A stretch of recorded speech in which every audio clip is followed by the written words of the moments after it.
qaar ka mid ah odayaasha waxgaradka shacabka iyo culimo u diinka ku nool degmada Boondheere ee gobolka Banaadir ayaa ka dalbaday maamulka degmada Boondheere iyo kan gobolka Banaadir inay ka shaqeeyaan sidii loo furi lahaa ilaha biyo mareenada ah ee xilligii hore ku shubi jiray biyaha roobka badda kuwaasi oo xilligan xiran arintan ayaa imaanaysa kadib markii roobkii maalmihii la soo dhaafay ka da'ayay magaalada Muqdisho uu saameyn ku yeeshay isu socodka dadka iyo gaadiidka ayna ku xirmeen wadooyinka qaar oo biyuhu ay fadhiisteen waxaana fatahay bulaacadaha ku yaala gobolka Banaadir qaarkood sida bulaacada warta Boondheere oo ku fatahday qaar ka mid ah xaafadaha degmada Boondheere isla markaana go'doomisay qaar ka mid ah shacabka ku nool xaafadaha degmada Boondheere qaar ka mid ah odayaasha ayaa ka hadlay saameynta warta ay ku yeelatay degmada Boondheere ee gobolkan Banaadir halka ay laga qabto waa in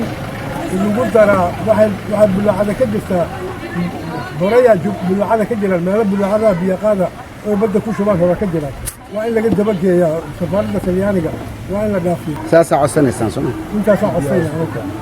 si biyo hoos looga dhigtaa hadii kale doon laamiga hal xabad loo siri ma markii aan ka hadalno waaxdan nasiib buunto hadii aan loo sameeyay kalaaska biyo direerinta kun guri ayaa ku taal 600 guri ayaa biyo looga kala gooyay hadii aan saas la sameeyay waxa dhici doonta nasiib buunto dhan in laga gooyo oo naf badan lagu waayo hantida guurtada canshuurta laga qaadanayo lagu waayo gudoomiye ku-xigeenka siyaasadda degmada Boondheere ayaa ka hadlay fatahaada warta ay sameysay iyo waxa ugu qorshaysan maamulka degmada Boondheere ee gobolka Banaadir dhibaatada ugu weyn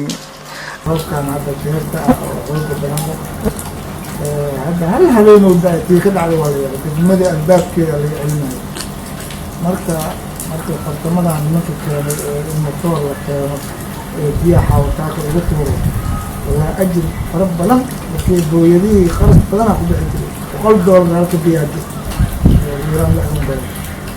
marka hadda ma sha Allah motor weyn ma loo shaqeeyo shiraalkeeda anaga dabirno maamulka balan qaaday ninka motorka shaqeynaa lacagtiisa maamulka degmada bixinayo marka insha Allah taala meel fiican waa maraysaa motor waxaan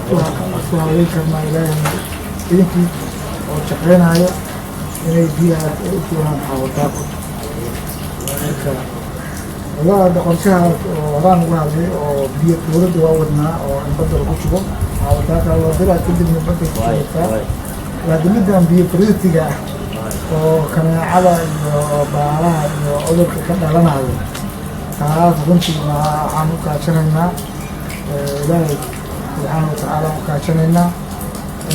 waxaan u kaashanaynaa wasaaradda caafimaadka Muuse Usmaan Abtow telefishinka qaranka Soomaaliyeed Muqdisho.